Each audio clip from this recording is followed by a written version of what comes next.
L'exposició es titula SIEP i el subtítol és Ràbia i desencís, perquè també reflecteix un moment de canvi i nosaltres, els integrants de SIEP, que érem 5 persones, 5 joves interessats en la cultura i l'art, ens proposàvem des de la perifèria remoure un panorama que nosaltres creiem que estava adormit i que era poc estimulant. Hi ha unes particularitats del col·lectiu, i em refereixo sobretot a les trameses postals, que el fan diferent segurament amb altres propostes artístiques. Els treballs s'enviaven de forma anònima, eren gratuïts. Qui ho rebia no sabia si en rebia un,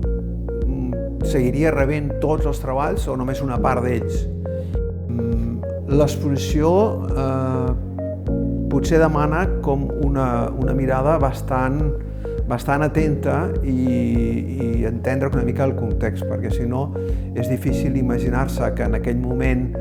que no hi havia les xarxes socials, no hi havia la possibilitat de difondre a través de mitjans electrònics treballs artístics, l'art postal possibilitava això, que amb un cost relativament petit es pogués arribar a molta gent diferent de molts àmbits.